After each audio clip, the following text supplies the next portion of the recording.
오늘은 마틴 루터에 의해서 시작된 종교개혁 주일이라고 합니다. 이 종교개혁을 통해서 우리 개신교, 우리가 지금 믿고 있는 우리 개신교가 탄생을 한 것입니다. 종교개혁주일이라고 하는 것은 지금부터 507년 전 1517년 10월 30일에 독일의 마틴 루터라고 하는 사람이 당시 타락했던, 또 부패했던, 또 하나님의 말씀과 전혀 상관없는 우리 자신들의 전통과 그리고 관습만을 가지고 있었던 교회를 비판하면서 다시 한번 하나님의 말씀으로 돌아가자고 하는 그런 개혁 운동으로 시작된 날입니다. 근데 그가 그렇게 개혁을 일으킬 수 있었던 결정적인 동기가 있었는데, 그 동기는 뭐냐면 소위 면죄부 사건이라고 하는 것이 있습니다. 면죄부 사건이라고 하는 것은 그때 당시에 베드로 성당이라고 하는 엄청난 교회당을 건축하고 있었는데, 건축비가 어마어마하게 드는데 그 건축비를 감당할 방법이 없어서 그 교회에서 또 교황과 그리고 지도자들이 생각해냈던 것이 이 면죄부라고 하는 것을 만들어낸 거예요. 근데 이 면죄부를 당시 교회는 알베르트라고 하는 사람을 내세워서 이 면죄부를 판매하게 합니다. 이 면죄부를 팔고 그 다음에 그 수익의 반을 서로들 나누어서 다 반은 교황하고 알베르트하고 트로스이 나눠서 갖도록 한 거죠. 그랬을 때 이 알베르트는 당시 유명한 웅변가였던 테첼이라고 하는 사람이 있었는데, 이 사람을 고용을 해서 가는 곳마다 웅변을 하게 합니다. 그래서 그 유창한 웅변을 들은 사람들이 너도 나도 그 웅변에 속아서 거금을 들여서 면죄부라고 하는 것을 사게 됩니다.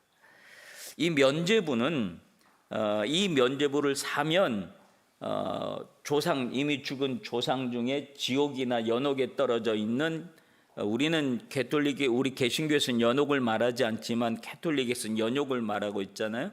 그 연옥에 떨어져 있는 영혼이 그 면죄부를 사는 동시에 천국으로 옮겨진다라고 하는 그런 황당한 사기꾼 같은 그런 내용이었습니다. 그럼에도 불구하고 많은 사람들이 이게 막 불티나게 팔려나기 시작한 거예요. 왜 팔려나기 시작하냐 하면 자기의 부모님 그리고 사랑하는 사람, 조상들에 대해서 불안한 마음을 가지고 있었던 사람들이 있어요. 아마 불안을 조성했겠죠. 그래서 과연 그들이 천국에 가 있을까? 막 이런 고민을 하고 있었던 사람들에게 마음의 확신과 평안을 주기 위해서 돈을 주고 면죄부를 사라. 그러면 이 너희 부모가 네가 사랑하는 사람이 천국으로 옮겨줄 수 있다라고 하는 이 논리에 사람들은 그걸 다 사버리고 만 거예요. 그래서 전국을 돌면서 그렇게 장사를 하게 되는데, 그렇게 하다가 그들이 비텐베르크라고 하는 도시에 왔을 때 마틴 루터하고 부딪히게 됩니다. 근데 마틴 루터가 그 현장을 보면서 이 기가 막힌 현장 속에 분노하게 되는 거예요. 교황이 발행한 면죄부를 많은 돈을 들여서 사기만 하면 지옥에 있는 사람도 천국으로 옮겨진다는 이 기가 막힌 거짓, 이 잘못된 내용에, 그리고 또 평소에 교회에 대해서 강한 의구심을 가지고 있었던 그 루터가 그동안 자신이 품고 있었던 의구심, 또 잘못된 관행들, 이런 것들을 95개 조항으로 일일이 기록을 해서, 그래서 그것을 벽에다 붙이고 타락한 교회 회개를 촉구하는 일들이 시작됩니다. 그가 그렇게 할 수 있었던 신앙적인 힘이 있었어요. 그 신앙적인 힘은 뭐냐면 오늘 말씀에 읽었던 이 말씀, 오직 의인은 믿음으로 말미암아 살리라. 이 말씀이 그에게 신앙적 힘이 되어준 거예요. 그래서 그는 이 말씀을 부여잡고 그리고 이 교회를 향해서 이 당당하게 나설 수 있는 그런 용기를 가졌습니다. 그때 당시 교회가 가지고 있었던 막강한 권력이 있었어요. 근데 그 권력 앞에 대응한다고 하는 것은 목숨을 건 그런 행위였습니다. 결국은 그런 용기 있는 그 개혁 운동으로 엄청난 파장을 겪으면서 그리고 종교 개혁이 일어나고 오늘날 우리 개신교가 태어나게 된 것입니다. 마틴 루터가 종교 개혁을 하면서 외쳤던 세 가지 외침이 있는데 그것은 뭐냐면 오직 성경, 오직 은혜, 오직 믿음, 이 세 가지를 주장을 했습니다. 그렇게 하다가 훗날 존 칼빈에 의해서 종교개혁 5대 강령이라고 하는 것이 만들어졌는데 그것은 오직 성경, 오직 그리스도, 오직 믿음, 오직 은혜, 오직 하나님께만 영광이라고 하는 이 5대 강령을 만들게 됩니다. 이 종교개혁주의는 우리가 다시 한번 성경과 은혜와 믿음으로 다시 그리스도 앞에 다시 돌아가겠다고 하는 우리의 신앙적 결단을 하는 그런 주일이 오늘 종교개혁주일이다라고 하는 겁니다. 본문으로 들어가면 오늘 본문은 사도 바울이 확실하게 고백하는 내용이 있습니다. 그것은 뭐냐면 내가 복음을 부끄러워하지 아니하노니 라고 그는 분명하게 자기의 믿음, 자기의 신앙에 대한 고백을 하고 있습니다. 내가 복음을 부끄러워하지 않는다라고 하는 거예요. 그 말은 복음을 부끄러워하는 사람이 있다라고 하는 것이지요. 내가 믿는 믿음을 부끄러움으로 여기는 그런 사람들이 있다라고 하는 것들이죠. 예수님의 제자 중에 복음을 부끄러워했던 한 제자가 있습니다. 그는 한때 수제자라고 폼을 잡았던 사람이었고 어느 누구보다 예수 그리스도를 사랑한다고 고백했던 사람이었고 다 주님을 버릴지라도 나는 주님을 버리지 않겠다고 그렇게 호언장담을 했던 사람이었습니다. 그가 그렇게 당당하게 내가 주님을 사랑합니다. 다른 사람 다 주님을 버려도 나는 주님을 버리지 않겠습니다라고 호언장담할 수 있을 때 그때 예수님의 모습은 어떤 모습이었는가 하면 여전히 누군가를 고치고 있었고 여전히 많은 사람들이 예수님을 따르고 있었고 여전히 온갖 기적과 이적을 행하고 계실 때였습니다. 정부의 고관까지도 예수님 앞에 무릎 꿇고 와서 우리 아이를 살려달라고 간곡하게 부탁하는 그런 때였습니다. 즉 예수님이 잘 나가고 있을 때 그는 자기의 분명한 신앙을 보여주었습니다. 그런데 어느 날 아침에 갑자기 사태가 잘못되기 시작합니다. 로마 병정들이 막 오더니 새벽 기도를 마친 예수님을 잡아가 버리고 맙니다. 그 상황 앞에 이 제자는 너무나 당황해서 자기가 가지고 있었던 호신용 칼을 빼서 그 군인의 귀를 베버립니다. 네가 감히 어떻게? 예수님은 오히려 그 떨어진 귀를 오히려 그 로마 군인에 떨어진 귀를 붙여주면서 베드로한테 하는 말이 칼을 쓰는 자는 칼로 망한다라고 오히려 책망을 했던 그런 모습을 봅니다. 그리고는 그는 갑자기 도망자가 되었습니다. 그리고는 예수님이 이리저리 끌려다니면서 재판을 받고 있을 때 그는 멀찌감치 떨어져서 어떻게 됐나 이렇게 상황을 지켜보는 사람이 되었습니다. 그러다가 조그만 어린 아이가 와서 여자아이가 와서 너도 저 예수를 따르는 사람이었지? 라고 하는 그 말에 그는 순간 예수를 모른다고 부인을 했습니다. 그것도 3번씩이나 말이죠. 즉 예수 그리스도 즉 복음을 부끄럽게 여겼던 사람이 되고 말았다라고 하는 거예요. 그는 왜 복음을 부끄럽게 생각을 했을까요? 다른 사람의 시선 때문에 그랬습니다. 만약 이 분위기 속에서 그래 나도 예수님을 따르는 사람이다, 나도 예수님의 제자라고 말한다고 한다면 잘못하면 나도 붙잡힐 그런 상황이 되었으니까 그는 모른다, 나 저 사람 알지 못한다. 무슨 말을 하는 거냐? 그러면서 부인을 하고 말았던 그의 모습을 볼 수가 있습니다. 여러분, 오늘 우리가 복음을 부끄러워할 때가 있다고 한다면 바로 이런 때일 겁니다. 내가 교회 다닌다고 한다는 사실, 내가 기독교인이라고 하는 사실이 남들한테 알려질 때 그것이 나에게 플러스가 되는 상황이라면 복음을 부끄러워할 이유가 없습니다. 너도 교회 다녀? 나도 교회 다니는데. 그렇게 말하는 사람이 그 회사의 사장이나 직급이 높은 사람이나 내가 잘 보여야 될 사람이 야, 너도 교회 다녀? 나도 교회 다녀? 그런다면 그 앞에서 부끄러워할 이유가 뭐가 있겠습니까? 나 어느 교회 다닙니다. 나 어느 교회 집사입니다. 나 뭡니다. 하고 자기를 오히려 자랑을 했을 거예요. 근데 그러지 않는다고 한다면, 반대의 상황이라고 한다면, 야, 이 분위기 속에서 내가 괜히 교회 다닌다고 얘기했다가 오히려 내가 저 사람한테 밉보이는 거 아니야? 저 사람에게 잘못 보이는 거 아니야? 야, 그러면 내 당장 계약해야 되는데 저 사람하고, 야, 내가 괜히 이런 엉뚱한 짓을 했다가 내 계약이 안 되면 어떡하지?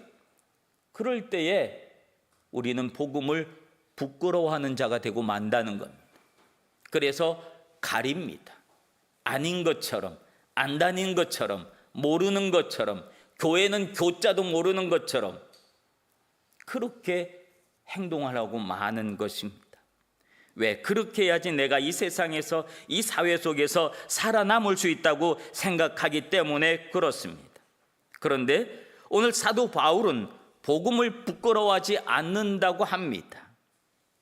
무엇 때문에 그는 그렇게 이야기합니까? 그 이유를 설명하는데, 이 복음은 모든 믿는 자에게 구원을 주시는 하나님의 능력이 되기 때문에 나는 복음을 부끄러워하지 않는다라고 그는 분명하게 고백을 합니다.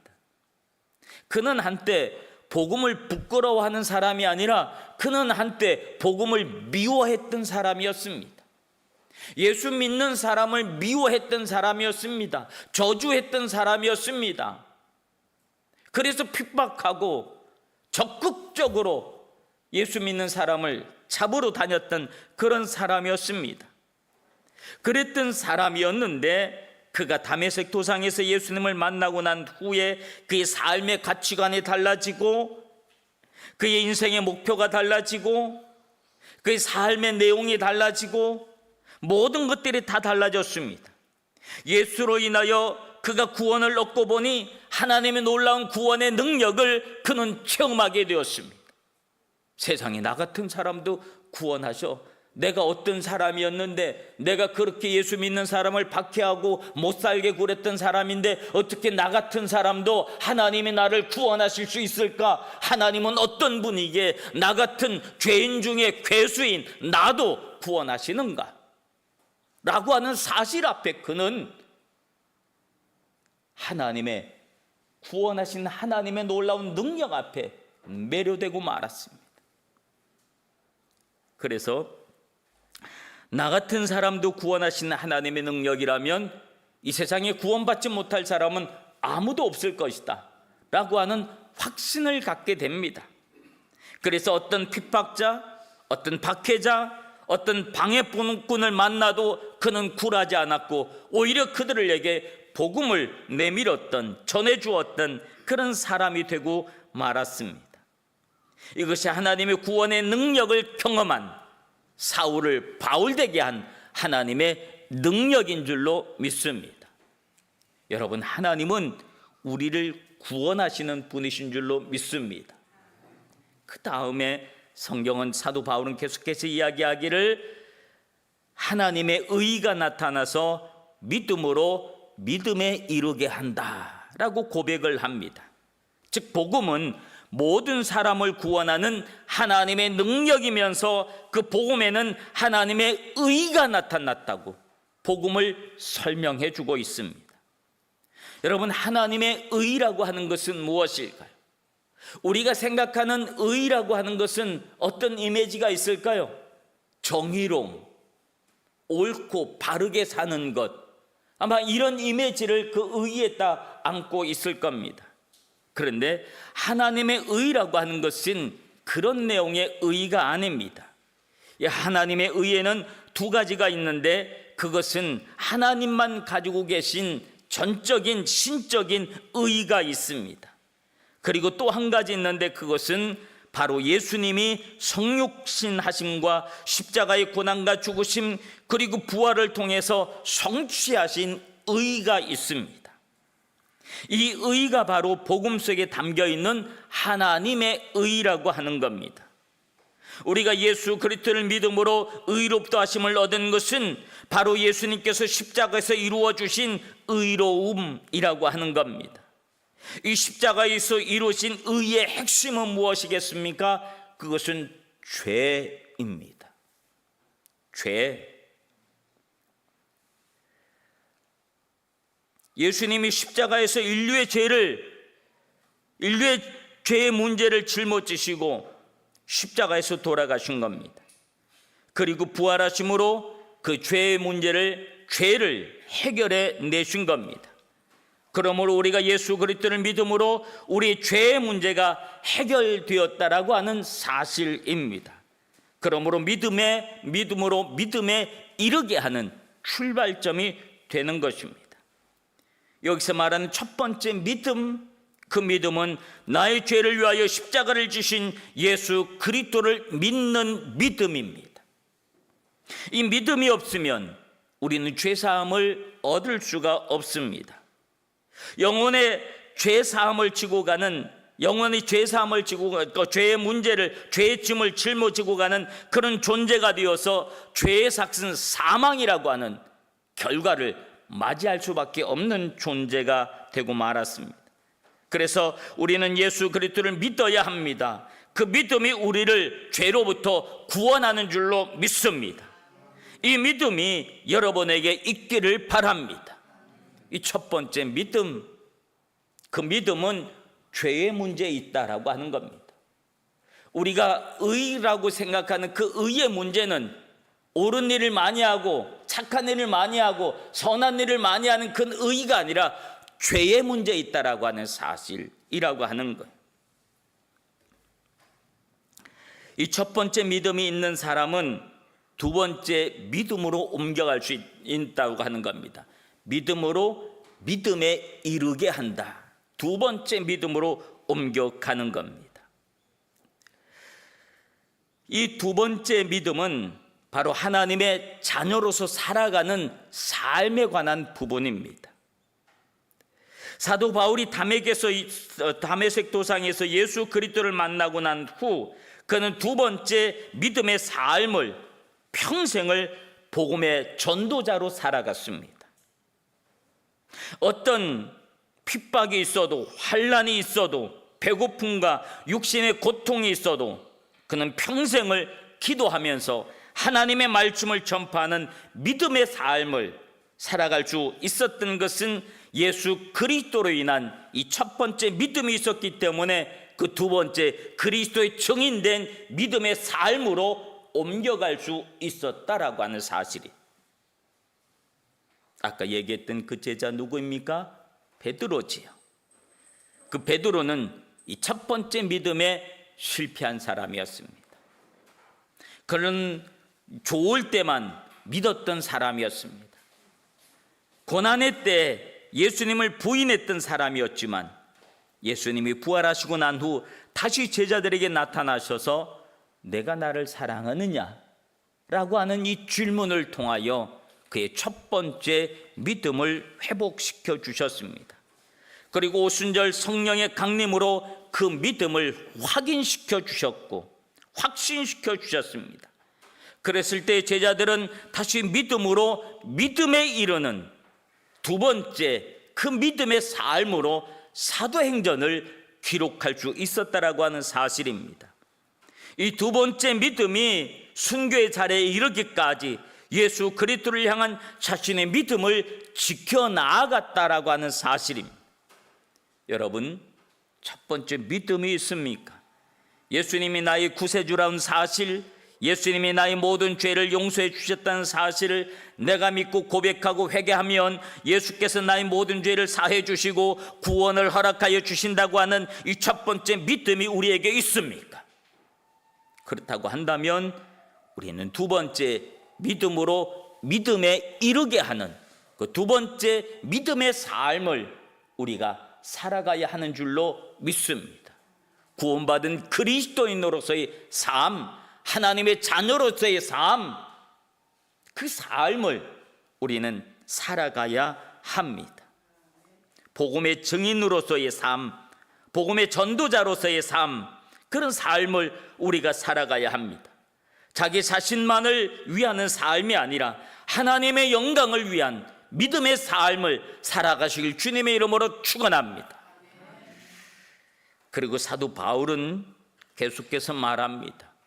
오직 의인은 믿음으로 말미암아 살리라. 오직 의인은 믿음으로 말미암아 살리라.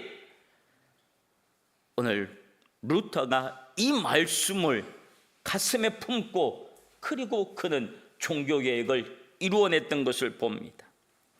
예수 그리스도로 용서받은 의인된 우리의 삶은 오직 믿음으로만 살아가야 할 줄로 믿습니다.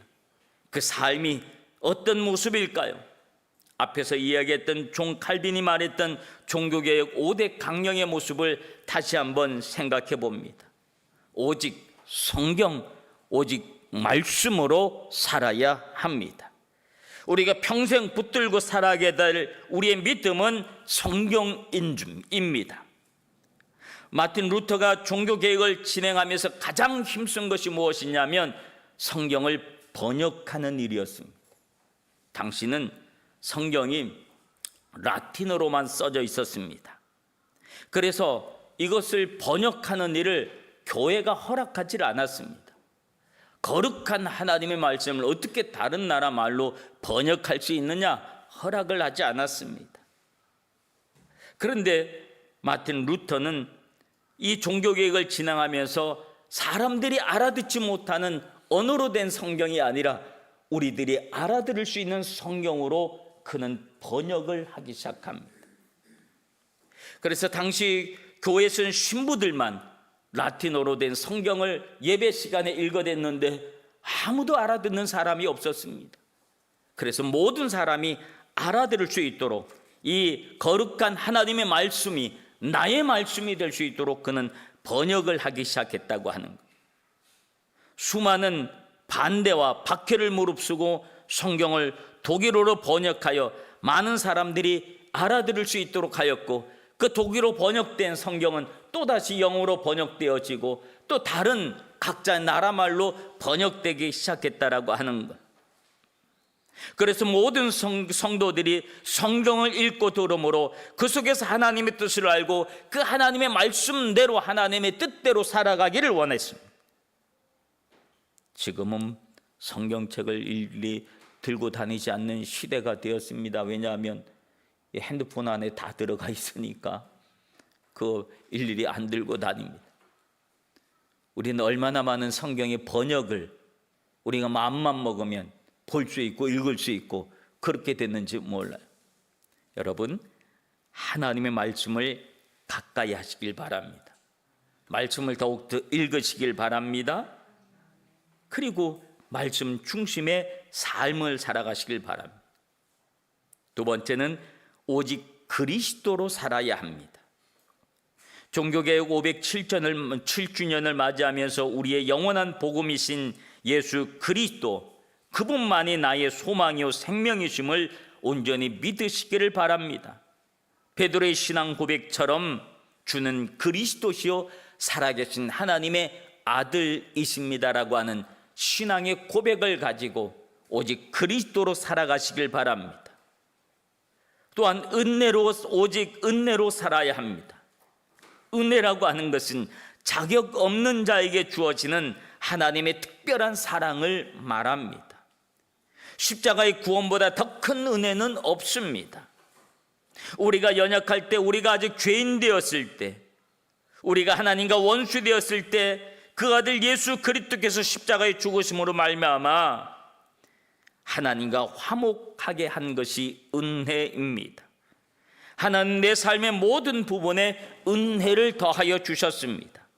그러므로 내 삶의 어떤 것도 은혜 아닌 것이 없습니다.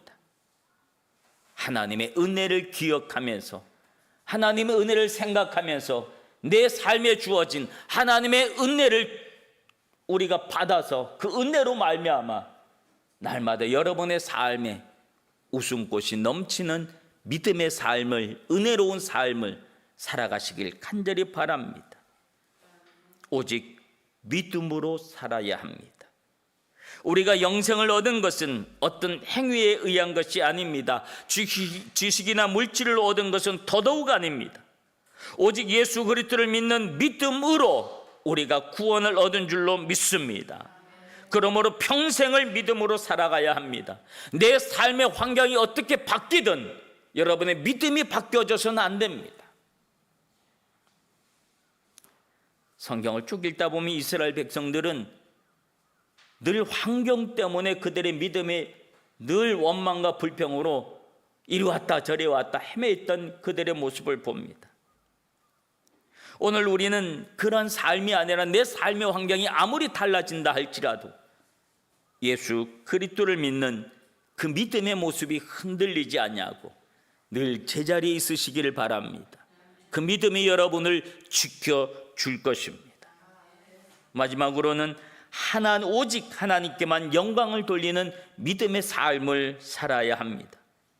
우리 삶의 모든 영역에서 하나님의 영광을 생각하면서 사도 바울이 고백처럼 먹든지 마시든지 무엇을 하든지 다 하나님의 영광을 위해서 하라고 하는 이 말씀을 다시 한번 여러분이 기억하면서 어떤 일을 행할 때 이것이 하나님께 영광이 될까? 이것이 하나님께서 기뻐하실까? 하나님이 이것을 좋아하실까? 하나님이 원하는 일일까? 이것을 생각하고 그 무엇인가를 선택하고 판단하고 나아간다면 하나님은 여러분의 삶에 놀라운 은혜와 은총, 하늘의 축복을 더해 주실 줄로 믿습니다.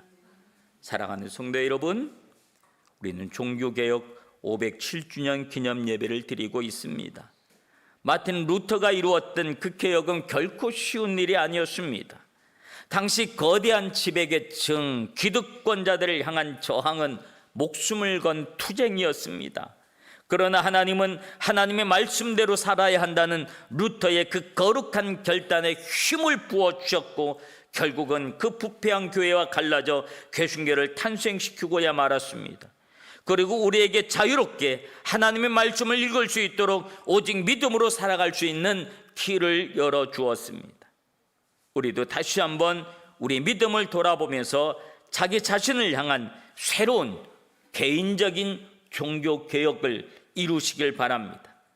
하나님의 말씀과 멀어졌던 우리의 믿음, 하나님의 뜻과 영광을 위한 것이 아니라 내 영광과 이 땅에서의 부귀영화를 가장 소중하게 생각했던 우리의 빗나간 믿음의 자리를 다시 개혁하여 다시 말씀으로, 다시 은혜로, 다시 그리스도로, 다시 믿음으로, 다시 하나님의 영광으로 일어설 수 있는 여러분들이 되시길 주님의 이름으로 축원합니다. 기도합니다. 우리가 믿음으로 살아간다고 생각하면서도 그 믿음이 하나님을 향한 방향이 아니라 오로지 내가 잘 살기만 바라는 방향이었음을 고백합니다. 나의 삶의 방향이 다시 한번 하나님께로, 그리스도에게로 향할 수 있도록 도와주시옵소서. 예수님 이름으로 기도하옵나이다. 아멘.